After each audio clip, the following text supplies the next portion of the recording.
ഞാനൊരു ഹിന്ദു ബാക്ക്ഗ്രൗണ്ടിലാണ് ജനിച്ചത്. എൻ്റെ അമ്മയുടെ നാട് അങ്ങ് തമിഴ്നാട്ടിലാണ്, ഈറോഡ്. അവിടെ നിന്ന് ഞങ്ങൾ തിരുവനന്തപുരത്ത് കുടിയേറി പാർത്തവരാണ്. അപ്പൻ്റെ ജോലിയുമായി ബന്ധപ്പെട്ടിട്ടാണ്. എൻ്റെ അപ്പന് ടെലികമ്മ്യൂണിക്കേഷനിലായിരുന്നു ജോലി, PND ഡിപ്പാർട്ട്മെൻ്റ് എന്ന് പറയും. അങ്ങനെയാണ് ഞങ്ങളിവിടെ കുടിയേറി പാർത്തത്. ഞങ്ങളുടെ ദേശത്ത് സുവിശേഷം പറയാൻ വരുന്ന ദൈവദാസന്മാരെ ഞങ്ങൾ എന്ത് ചെയ്യും? ആക്രമിക്കും. എനിക്ക് അങ്ങനത്തെ ഒരു പരിപാടിയുണ്ട്. കാരണം എന്ന് വെച്ചാൽ വരുന്നവനെ അടിക്കുക. കാരണം അങ്ങനെയുള്ളവർ എൻ്റെ ദേശത്ത് സുവിശേഷം പറയാൻ വരാൻ പാടില്ല എന്നുള്ളത് ഒരു സത്യമാണ്. അതുകൊണ്ട് കാരണം ഞാൻ ചെറുപ്പത്തിൽ തന്നെ ഒരു RSSൻ്റെ ബാക്ക്ഗ്രൗണ്ടിലാണ് ജനിച്ചു വളർന്നത്.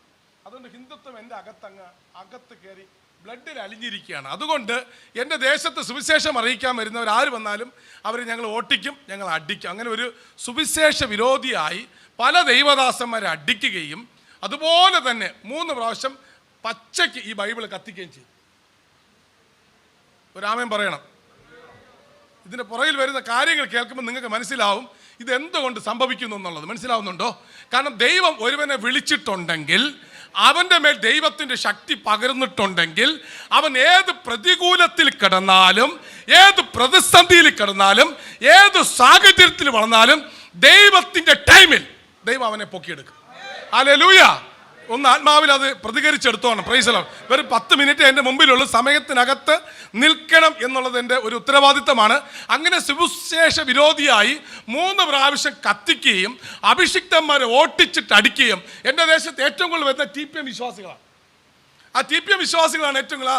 അവർ ആ ജുബയൊക്കെ ഇട്ട് അതെല്ലാം ഇട്ട് നേരെ വരുമ്പോഴത്തേക്ക് അവരെ കണ്ടം വഴി ഓട്ടിക്കും. ചിലപ്പോഴൊക്കെ ചള്ളക്കകത്ത് വീഴുന്ന സമയത്ത് ഈ കാലൊക്കെ അങ്ങ് പൊതയുമ്പം പറയും അടിക്കരുത്, ഇത് ഊരിക്കൊണ്ട് ഓടിക്കോട്ടെ എന്ന് പറയും. സ്തോത്രം. പിന്നത്തേൽ അവർ തന്നെ എൻ്റെ സ്പിരിച്വൽ മെൻറ്റേഴ്സായി മാറുവാൻ എനിക്ക് ദൈവം കൃപ ഒരുക്കി. സ്തോത്രം. കാരണം ഇന്ന് ട്രിവാൻഡ്രത്തെ TPM സെൻട്രൽ പാസ്റ്റർ ആയിരിക്കുന്ന തോമസ് മാത്യു, അദ്ദേഹം എൻ്റെ ഒരു സ്പിരിച്വൽ മെൻറ്ററാണ്. ദൈവത്തിൻ്റെ കൃപയാൽ പിന്നത്തതിൽ ഞാൻ ദൈവത്തെ അറിയുവാൻ കാരണമായി തീർന്നു. കാരണം അങ്ങനെ ഒരു മീറ്റിംഗ് ഇല്ലാതാക്കാൻ പോയതാണ്, ഒരു മീറ്റിംഗ് തകർക്കാൻ പോയതാണ്. കാരണം ദൈവമില്ല എന്ന് മൂഢൻ തൻ്റെ ഹൃദയത്തിൽ പറയുകയും മ്ലേച്ഛത നീതികേട് പ്രവർത്തിക്കുകയും ചെയ്യുന്നു. എൻ്റെ നല്ല പ്രായത്തിൽ എനിക്ക് ജോലി കിട്ടി. എൻ്റെ അപ്പൻ മരിച്ചുപോയി. ആ കമ്പാഷൻ്റെ ഗ്രൗണ്ടിൽ എനിക്ക് BSNL ജോലി കിട്ടി. എൻ്റെ 18ാമത്തെ വയസ്സിൽ എനിക്ക് ജോലി ലഭിച്ചു. കയ്യിൽ ധാരാളമായ പണം, ഒത്തിരി കൂട്ടുകാർ, മദ്യപാനം, കഞ്ചാവിനും മയക്കുമരുന്നിനും അടിമയായി ഞാൻ തന്നെയാണ് എൻ്റെ സാമ്രാജ്യം കെട്ടിപ്പടുക്കുന്നത്. എൻ്റെ ദേശത്ത് പല വിധത്തിലുള്ള ബിസിനസ്സുകൾ എനിക്കുണ്ടായിരുന്നു. അതെല്ലാം ഞാൻ തന്നെയാണ് പിരിക്കുന്നത്. എൻ്റെ ദേശത്ത് ചന്ത ലേലം വിളിച്ചെടുക്കുന്നത് ഞാനാണ്. കാരണം ചന്തയ്ക്കകത്ത് ആരെന്ത് കൊണ്ടുവരണം, ഞാനാണ് ഗുണ്ടാ പരിപാടി നടത്തുന്നത്. എന്നെ അടിച്ചിട്ടിട്ട് പോകാൻ പറ്റത്തില്ല, ഇന്നും പറ്റത്തില്ല. സ്തോത്രം. ദൈവത്തിന് മൊത്തം. കാരണം അന്നും അങ്ങനെയായിരുന്നു, ഇന്നും. കാരണം ഞാൻ ആർക്കും വഴങ്ങി കൊടുക്കാത്തവനായിരുന്നു. പക്ഷേ ഒരു ദിവസം ദൈവം എന്നെ ചാട്ടൂളി പോലെ പിടിച്ചെടുത്തു. കാരണം വലയിൽ കുടുങ്ങാത്തവരെന്ത് ചെയ്യും? ചൂണ്ടയ്ക്ക് പിടിച്ചെടുക്കും. ഒരു മീറ്റിംഗ് കലക്കാനായി പോയ സ്ഥലത്ത് വെച്ച് ദൈവം എന്നെ തൊട്ടു. ഹീബ്രു 13ന്റെ 8ാം വാക്യം. ആ വാക്യം ഇതാണ്: യേശുക്രിസ്തു ഇന്നലെയും ഇന്നും എന്നേക്കും അനന്യൻ തന്നെ. ആ വാക്യം എൻ്റെ ജീവിതത്തിൽ ഒരു പരിവർത്തനം. അന്ന് പ്രസംഗിച്ച ദൈവദാസൻ പറഞ്ഞു, ഇവിടെ ഒരുത്തൻ വന്നിട്ടുണ്ട്, അവൻ്റെ പേരിന്നതാണ്, അവൻ്റെ അപ്പൻ്റെ പേരിന്നതാണ്, അവൻ സുവിശേഷകന്മാരെ അടിക്കുന്നവനാണ്, അവൻ ഈ ദേശത്ത് ഭയങ്കരമായ അതിക്രമം നടത്തുന്നവനാണ്. ഇന്ന് രാത്രി അവനെ പരിശുദ്ധമായി തൊടുകയാണ്. ഹല്ലേലൂയ. അന്ന് രാത്രി എന്നെ തൊടുമ്പോൾ എനിക്കറിയത്തില്ല. പക്ഷെ എൻ്റെ ഭാര്യ, എൻ്റെ 2 മക്കളും ആ കൺവെൻഷനിൽ ഞാൻ അറിയാതെ വന്ന് ഒളിച്ചിരിക്കുക. സ്വത്രം. കാരണം ഞാൻ രാത്രി മദ്യപിച്ച് 11-12 മണിക്ക് എത്തത്തുള്ളൂ. വീട്ടിനടുത്തുള്ള കൺവെൻഷൻ ആയതുകൊണ്ട് അപ്പൻ വരുന്നതിന് മുമ്പേ നമുക്ക് വചനം കേട്ട് വീട്ടിൽ കയറാം. പക്ഷെ പേര് വിളിച്ചപ്പോൾ ഞാൻ മതോമത്തനായി ലക്ക് കെട്ട് ഞാൻ ഈ ദൈവദാസിന്റെ അടുക്കൽ വരുമ്പോൾ എൻ്റെ മകൻ അറിയാതെ ഓടി വന്ന് അച്ഛാ, അമ്മയുടെ നെഞ്ചിടിക്കുകയാണ്. മകൻ അച്ഛാന്ന് വിളിച്ചു കഴിഞ്ഞു. എന്ത് സംഭവിക്കുന്നു അറിയത്തില്ല. എൻ്റെ ഭാര്യ ഡെയിലി അടിക്കും. വീട്ടിനകത്ത് ഡെയിലി എൻ്റെ ഭാര്യ ഇങ്ങനെ അടിക്കും, മക്കളെ അടിക്കും. മക്കൾ എന്നെ കാണുമ്പോൾ കട്ടിനടിയിലാണ് വിളിക്കുന്നത്.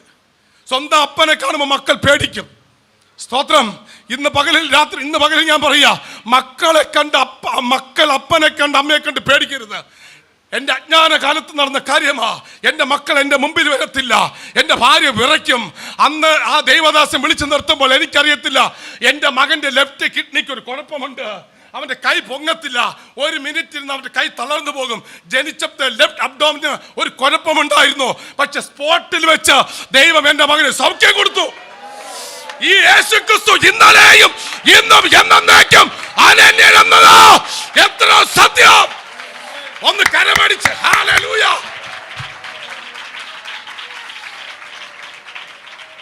അന്ന് പൊതു സ്ഥലത്ത് വെച്ച് എൻ്റെ ഭാര്യയും 2 മക്കളും ഞങ്ങൾ ഒഴിഞ്ഞ കൈയുമായി അവിടെ വിമർശനായി നിന്നു. ഞാൻ മദ്യപിച്ച് ലെക്ക് കെട്ട് നിൽക്കുന്നവനാ. ഞങ്ങളുടെ കയ്യിൽ ബൈബിളിൽ ഒന്നുമില്ല. പക്ഷേ അവിടെ വെച്ച് യേശു എൻ്റെ കുടുംബത്തെ തൊട്ടു. ചില കൺവെൻഷൻ നടക്കുന്നതേ ചിലതിനെ പിടിക്കാനാണ്. അന്ന് ആ കൺവെൻഷന്റെ പേര് ബഥേൽ ഐക്യ കൺവെൻഷൻ. അതിനുശേഷം 18 വർഷം അവർ നടത്തുന്നുണ്ട്. കഴിഞ്ഞ പ്രാവശ്യം ടിനു ജോർജ് മാസ്റ്റർ പ്രസംഗിച്ചത്. പക്ഷെ എന്നെ പോലെ ഒരു പ്രൊഡക്റ്റ് പിന്നെ കിട്ടിയിട്ടില്ല. സ്വത്രം സ്വത്രം. എടാ, രക്ഷിക്കപ്പെട്ടാൽ സ്നാനപ്പെട്ടാൽ നിന്നെ ദൈവം വിളിച്ചിട്ടുണ്ടെന്ന് നിന്നെ കണ്ടാൽ അറിയാൻ പറ്റും. പണ്ട് പറയില്ലേ, ഉണ്ണിയെ കണ്ടാലേ ഊരിലെ പഞ്ഞം. ഹല്ലേലൂയ. നിന്റെ വീട്ടിനകത്ത് കയറുമ്പോൾ അറിയാം നീ ആരാണെന്ന്. നിന്റെ മുഖം നോക്കി അറിയാം നീ ആരാണെന്ന്. നിന്റെ വാ തുറക്കുമ്പോൾ അറിയാം നീ ആരാണെന്ന്. നീ ദൈവ പൈതലാണോ അത് സാത്താന്റെ ഏജന്റ് ആണോ എന്ന്. ഹല്ലേലൂയ.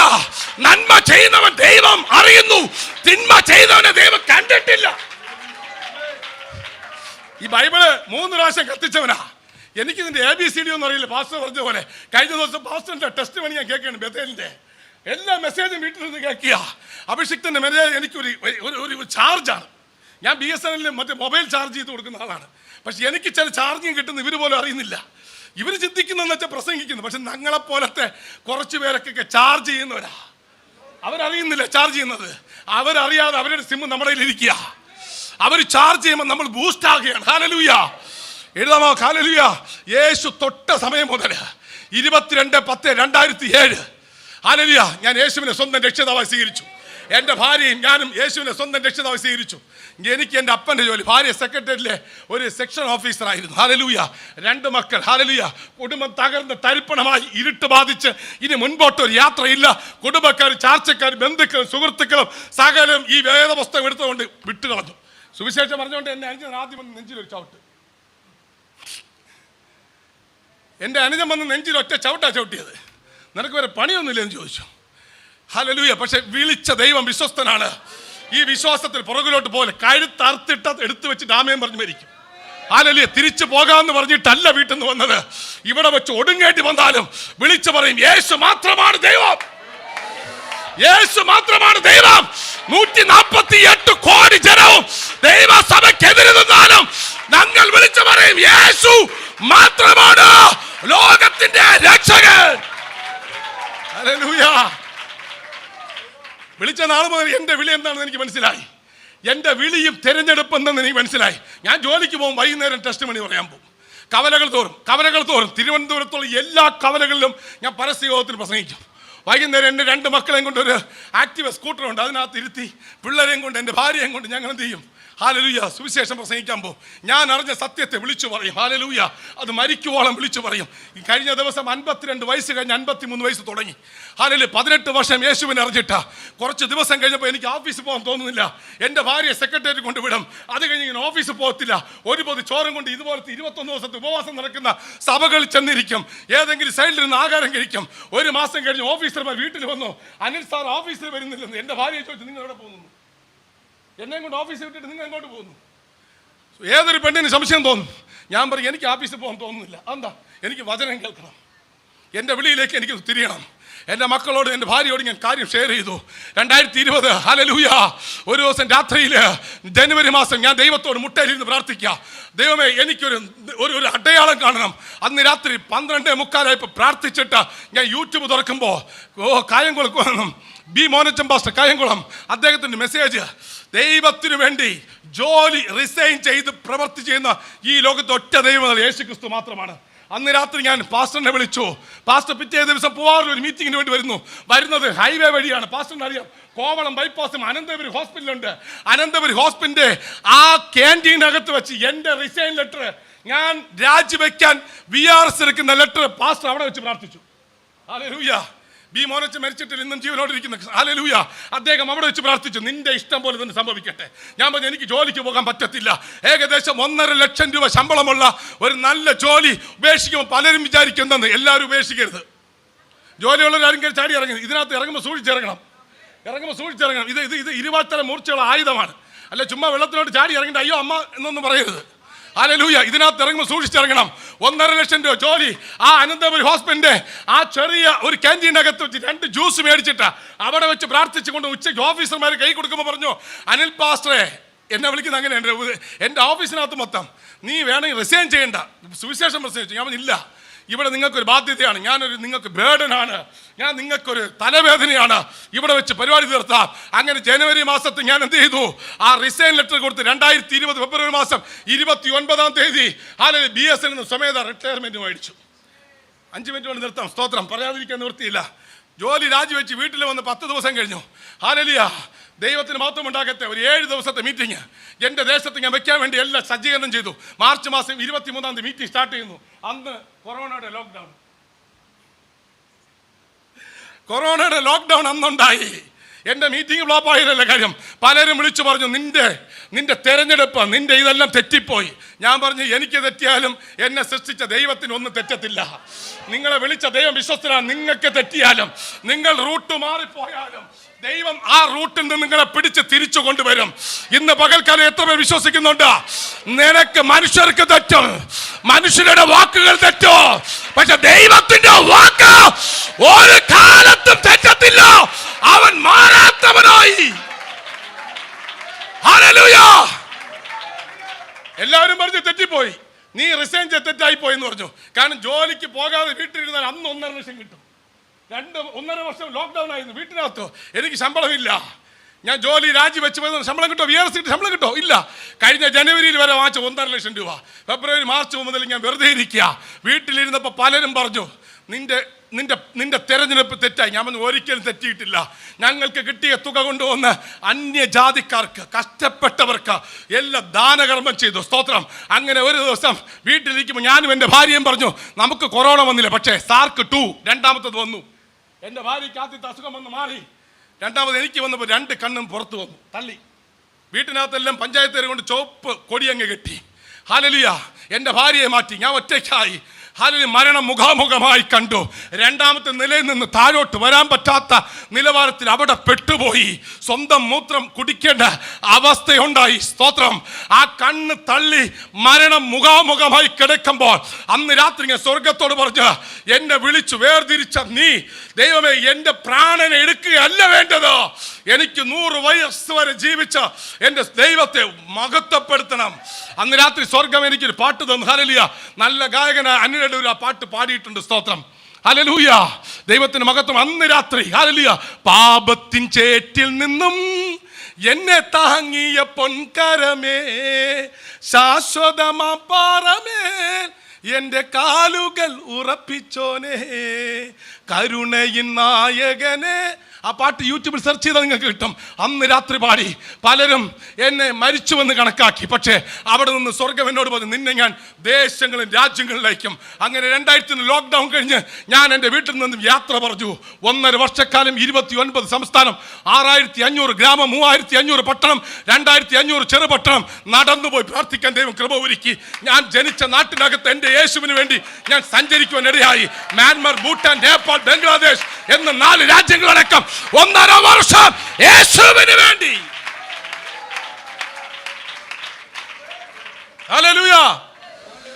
വിളിക്കപ്പെട്ടവർ അനേകം, തിരഞ്ഞെടുക്കപ്പെട്ടവർ ചുരുക്കം. വിളിക്കപ്പെട്ടവർ അനേകം, തിരഞ്ഞെടുക്കപ്പെട്ടവർ ചുരുക്കം. ആ ചുരുക്കത്തിൽ നീയും ഞാൻ ഉണ്ടായിരിക്കണം. അനേകം പേരെ വിളിച്ചിട്ടുണ്ട്, അനേകം പേര് ബൈബിൾ കോളേജിൽ നിറങ്ങിയിട്ടുണ്ട്. 45 പ്രാവശ്യം ഈ വിശുദ്ധ ഗ്രന്ഥം.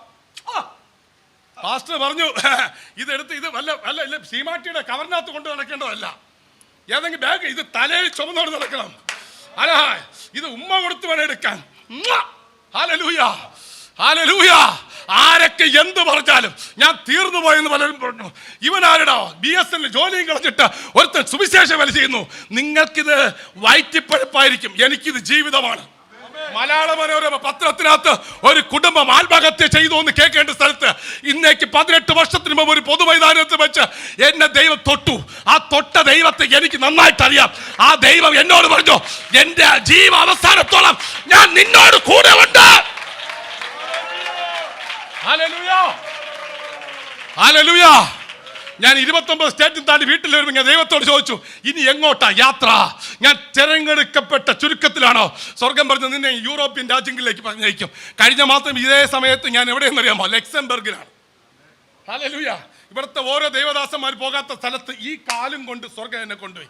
ഫ്രാൻസിൽ, hallelujah, Belgium, hallelujah, Netherlands, Slovenia, Luxembourg, hallelujah, അതുപോലെ Switzerland, Sweden, Austria, Italy, Vatican, അങ്ങനെ 10 രാജ്യത്തിനകത്ത് എന്നെ പരിശുദ്ധമാ കൊണ്ടുപോയി. പല സഭകളും അടഞ്ഞു കിടക്കുന്നു, പല സഭകളും കാസിനോ കളിക്കുന്നു, പലരും ബാറുകളാക്കി മാറ്റിയിട്ടുണ്ട്.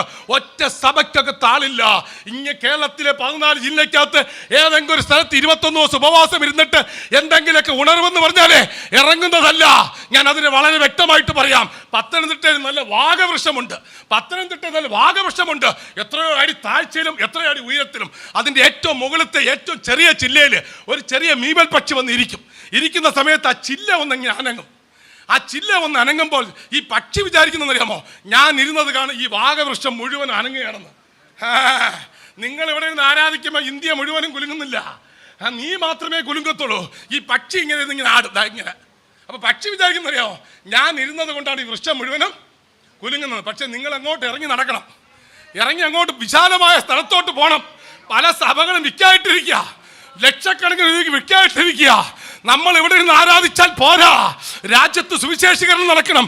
പല രാജ്യത്തും തലമുറകൾ പെട്ടും പട്ടും കിടക്കുക. ചിലതൊക്കെ മയക്കുമരുന്നിന്, ചിലതൊക്കെ മദ്യത്തിന്, ചിലതൊക്കെ അനാരാജ്യത്തിന്. അതുകൊണ്ട് തിമത്യോസ് വളരെ വ്യക്തമായി പൗലോസ് തിമത്യോസിന് ലേഖനത്തിൽ പറഞ്ഞത്, അന്ത്യനാളിൽ ദുർഘട സമയങ്ങൾ വരുമെന്നറിയുക. 45 പ്രാവശ്യം ബൈബിൾ വായിച്ചു, നെഞ്ചോട് ചേർത്ത് വിളിച്ചു. ആരല്ലേ വിളിച്ച ദൈവം വിശ്വസ്തനാണ്. എനിക്ക് എപ്പോഴും ഇഷ്ടപ്പെട്ടൊരു പാട്ടും പാടി നിർത്താൻ ആഗ്രഹിക്കുകയാണ്. അതിനു മുമ്പ് ഒരു വാക്യം ഇവിടെ പറയേണ്ടത് അത്യാവശ്യമാണ്. ആ വാക്യം വായിച്ചിട്ട് 3 കാര്യം പറഞ്ഞ് പെട്ടെന്ന് നിർത്തിയാണ്. യോഹന്നാൻ 15:2 വായിച്ചോ, പെട്ടെന്ന് വായിച്ചോ, പെട്ടെന്ന് 15:4. യോഹന്നാൻ 15:4. John chapter 15. ഇന്ന് പകൽക്കാലം എന്നിൽ വസിപ്പിൻ, എന്നാൽ ഞാൻ നിങ്ങളിലും. ദൈവത്തിൽ വസിക്കുന്ന ഒരു ക്രിസ്തീയ ജീവിതം എനിക്ക് വിവരിക്കാൻ സമയമില്ല, ചുരുക്കി നിർത്തുകയാണ്. ദൈവത്തിൽ വസിക്കുന്ന, എല്ലാ ഞായറാഴ്ചയും സഭയിൽ വന്നിട്ട് ടൈം കളഞ്ഞിട്ട് പോകുന്നവരായിട്ടല്ല, 24/7 യേശു ക്രിസ്തുവിൽ വസിക്കുന്ന, ആ കർത്താവിൽ വസിക്കുന്ന, ആ ക്രിസ്തുവിൽ വസിക്കുന്ന ഒരു ക്രിസ്തീയ ജീവിതം എന്നിൽ പ്രകടമാകണം. അത് എന്നിൽ പ്രകടമാകുമ്പോൾ ഞാൻ സൊസൈറ്റിക്കകത്ത് ചെന്ന് നിൽക്കുമ്പോൾ എന്നെ കാണുന്ന ക്രിസ്തുവിനെ കാണും. Hallelujah, praise the Lord. തർക്കിക്കരുത്, കുറ്റം പറയരുത്, ആരുടെ കുറ്റം കേൾക്കരുത്. അത് നിന്റെ ആത്മീയ ജീവിതത്തെ എന്ത് ചെയ്യും? ക്യാൻസർ പോലെ തിന്നു മുടിക്കും. ഹല്ലേലൂയ. ഇന്ന് പകൽക്കാലം എന്നെ ലൈവിൽ കേൾക്കുന്നവരുണ്ടോ? വിമർശിച്ചോ, നോ പ്രോബ്ലം. പക്ഷെ വചനത്തിൽ നിന്ന് തന്നെ ആയിരിക്കണം. ഇതാണ് ഞാൻ ഇന്ന് പാസ്റ്ററോട് പറഞ്ഞൊരു വാക്യം എടുക്കണം. അവിടെ ചെല്ലുമ്പോൾ അവിടെ ബാലരമയും അവിടെ ബാലമംഗളും മലയാള മനോരമ പത്രം കിട്ടിയെന്ന് ചോദിക്കത്തില്ല, പുസ്തകം കിട്ടിയിട്ടുണ്ടോ ചോദിക്കും. പുസ്തകം കിട്ടിയിട്ടുണ്ടോ ചോദിക്കും. ആ പുസ്തകം നിന്നെ ന്യായം വിധിക്കും. ഇത് നിന്നെ ഏൽപ്പിച്ച ഒരാളുണ്ട്, അവന്റെ മുമ്പിൽ നീ ബോധ്യപ്പെടുത്തിയാൽ മതി. ഇവിടുത്തെ 800 കോടി ജനത്തിന് മുമ്പിൽ നീ ആരും ബോധ്യപ്പെടുത്തണ്ട. നിന്റെ പ്രാർത്ഥന മുറി മുട്ടുമടക്കുമ്പോൾ സ്വർഗം നിന്റെ മുമ്പിൽ ഇറങ്ങി വരും. ഹല്ലേലൂയ. എന്നിൽ വസിപ്പിൻ, എന്നാൽ ഞാൻ നിങ്ങളിലും വസിക്കും. 2ാമത്തെ വാക്യം വായിച്ചോ, 15:7. സമയമില്ല, അതുകൊണ്ട് പെട്ടെന്ന് 15:7. മതി. എന്റെ വചനത്തിൽ വസിപ്പിൻ. ഈ 15-ാം അധ്യായം 400 പ്രാവശ്യം വായിച്ചാൽ ഇവിടെ ഇരിപ്പുണ്ട്. ഇതിനകത്ത് 3 കാര്യമുള്ളത് മറന്നു പോകരുത്. സ്തോത്രം. ഹല്ലേലൂയ. 18 വർഷം മുമ്പേ വചനം അറിയത്തില്ല, ഓരോ വാക്യം കാണാതെ വീട്ടിലിരുന്ന് എഴുതി പഠിച്ചതാ. രാത്രി 2 മണി 3 മണിയോ ആകുമ്പോഴത്തേക്കും ഓരോ വാക്യം 100 പ്രാവശ്യം ഇമ്പോസിഷൻ എഴുതും. എന്നിട്ട് ഇതിനകത്തോട്ട് കയറ്റി വെക്കും. ഇന്ന് ഏകദേശം 10,000-15,000 വേർഡ്സ് ഇതിനകത്ത് സ്റ്റോറേജ് ആണ്. ഹല്ലേലൂയ. കാരണം ഇതിനകത്ത് വാക്യം സ്റ്റോറേജ് ആണ്. ഞാൻ രക്ഷിക്കപ്പെട്ട ദിവസം എനിക്കറിയാം, ഞാൻ സ്ഥാനപ്പെട്ട ദിവസം എനിക്കറിയാം, എന്നെ യേശു വിളിച്ച് വേർതിരിച്ച ദിവസം എനിക്കറിയാം, എന്നെ ആദ്യമായി ഇടപെട്ട വാക്യം അറിയാം, ഞാൻ ആദ്യമായി പരിശുദ്ധാത്മാവിന്റെ അഭിഷേകം പറഞ്ഞ ഡേറ്റ് എനിക്കറിയാം. ഹല്ലേലൂയ. 2ാമത് പറഞ്ഞു, എന്റെ വചനത്തിൽ വസിപ്പിൻ, എന്നാൽ നിങ്ങൾ എന്തപേക്ഷിച്ചാലും ഞാൻ അത് തരും. അടുത്ത വായിച്ചോ, 15:9 വായിച്ചോ. എന്റെ സ്നേഹത്തിൽ വസിപ്പിൻ. ഹല്ലേലൂയ. 1 ദൈവത്തിന്റെ വചനത്തിൽ വസിപ്പിൻ, ഒന്നിൽ വസിപ്പിൻ, എന്നാൽ ഞാൻ നിങ്ങളിൽ വസിക്കും. 2 അവന്റെ വചനത്തിൽ വസിപ്പിൻ, എന്നാൽ നിങ്ങൾ അപേക്ഷിക്കുന്നൊക്കെയും. 3 അവന്റെ സ്നേഹത്തിൽ വസിപ്പിൻ. ഇന്ന് പകൽക്കാലം ഞാൻ പറയുന്നു, ഈ 3ലും ഒരു വാസം ഉണ്ടായിരിക്കണം. ക്രിസ്തീയ ജീവിതത്തിനകത്ത് ഒരു പാട്ടിന്റെ 2 വരി പാടാം. ഇന്ന് കൃപയാല് 10-14 രാജ്യങ്ങൾ താണ്ടിക്കഴിഞ്ഞു. 29 സംസ്ഥാനം താണ്ടി കഴിഞ്ഞു. ജോലി രാജിവെച്ച് പോയതൊരു നഷ്ടമായിട്ട് ഞാൻ കണക്കാക്കുന്നില്ല. കാരണം പ്രതിഫലം തരുന്ന ദൈവം ഒരു ദിവസം വിളിക്കുമ്പോൾ വെളിപ്പാട് പുസ്തകം 3-ാം അധ്യായത്തിൽ അടിയനിതാ എന്ന് പറയുവാൻ തക്ക നിലവാരത്തിൽ എത്ര പേർക്ക് വിശ്വാസമുണ്ട്? വെറും 18 വർഷം കൊണ്ട് ഒരു ചേറ്റിൽ കിടന്ന ഒരു ചള്ളയിൽ കിടന്ന ഒരു പന്നിയായിരുന്ന എന്നെ ദൈവത്തിന് വിളിച്ച് വേർതിരിക്കാൻ പറ്റി. ഈ വചനം എനിക്ക് പരിപൂർണമായിട്ടും ഇവിടെ വെളിപ്പെടുത്തണം ആഗ്രഹമുണ്ടായി. പക്ഷേ എനിക്ക് പറ്റത്തില്ല, സമയം എൻ്റെ മുമ്പിൽ അധികമായിട്ടില്ല. അതുകൊണ്ട് ഒരു നിമിഷം കണ്ണുകൾ അടയ്ക്കാം, പ്രാർത്ഥിക്കാം. എനിക്കും എൻ്റെ ശുശ്രൂഷകൾക്ക് വേണ്ടി പ്രാർത്ഥിക്കണം. അടുത്ത് ചൈനയിൽ പോകാൻ ആഗ്രഹിക്കുന്നു. ചൈന, കോങ്കോം, മഡ്ഗാവ്, 3 രാജ്യങ്ങൾ, ശ്രീലങ്ക, ഇതെല്ലാ രാജ്യങ്ങളിൽ എനിക്ക് പോകേണ്ടതായിട്ടുണ്ട്. ദൈവം പറയുന്നിടത്ത് പോകും, at any time, at any cost. അതുകൊണ്ട് നിങ്ങൾ മിഷണറിമാർക്ക് വേണ്ടി പ്രാർത്ഥിക്കണം. നിങ്ങളുടെ പ്രാർത്ഥനയിൽ അവരെ എപ്പോഴും വഹിക്കണം. കാരണം ഭൂമിയിലെ വിശുദ്ധന്മാർ നമുക്ക് ശ്രേഷ്ഠന്മാരത്രേ. അവരെന്ത് ചെയ്താലും അവർക്ക് വേണ്ടി പ്രാർത്ഥിക്കണം. ഈ സഭയെ ഞാൻ അനുഗ്രഹിച്ച് പ്രാർത്ഥിക്കുന്നു. ഒരു നിമിഷം കണ്ണുകൾ വയ്ക്കാം. ഹല്ലേലൂയ. കാത്തു കൃപയിൻ കാലം മുഴുവൻ നീ കൈവിടാതെന്നെ കൺമണി പോലെ. കാത്തു കൃപയിൻ കാലം മുഴുവൻ നീ കൈവിടാതെന്നെ കൺമണി പോലെ. കലങ്ങി ഉള്ളം നീറും നേരം, കലങ്ങി ഉള്ളം നീറും നേരം അരികിൽ വന്നേകി ആശ്വാസം, അരികിൽ വന്നേകി.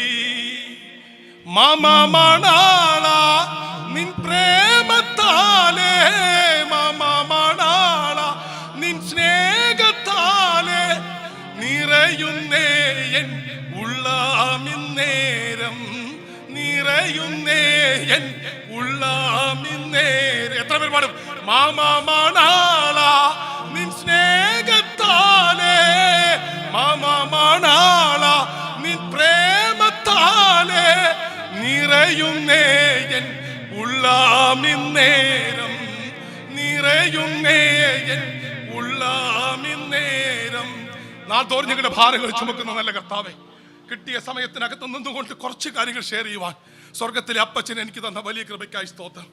ഞാൻ ഏറ്റവും ബഹുമാനിക്കുകയും ആദരിക്കുകയും ദൂരെ നിന്ന് ഹല്ലേലൂയ റെസ്പെക്റ്റോടെ കാണുകയും ചെയ്യുന്ന എൻ്റെ അഭിഷിക്തൻ പാസ്റ്റർ ചെറിയാൻ പാസ്റ്ററിനെയും തൻ്റെ ഭാര്യ, മക്കൾ, തലമുറകൾ, മരുമക്കൾ, സഭയിലെ എൻ്റെ ഫാമിലിയെ അനുഗ്രഹിച്ച് പ്രാർത്ഥിക്കുന്നു. അൺഫോർച്ചുനേറ്റ്ലി എന്ന് നമ്മൾ പറയും, പക്ഷെ അല്ല, ഭാഗ്യവശാൽ രൂത്ത് ബോവാസിന്റെ വയലിൽ വീണതുപോലെ ഇന്ന് ഈ സഭയ്ക്കകത്ത് ഞാൻ വന്നത് ഈ സഭയ്ക്കൊരു തിരുവായി മാറട്ടെ, ഈ സഭയ്ക്കൊരു അനുഗ്രഹമായി മാറട്ടെ, അഭിഷിക്തൻ ഒരു തിരുവായി മാറട്ടെ. താൻ പോകാത്ത ചില രാജ്യങ്ങളിലേക്ക്, താൻ ചെല്ലാത്ത ചില മേഖലകളിലേക്ക് സുവിശേഷത്തിന്റെ വിത്തുമായി പോകുവാൻ എന്റെ അഭിഷിക്തനെ അനുഗ്രഹിച്ച് പ്രാർത്ഥിക്കുന്നു.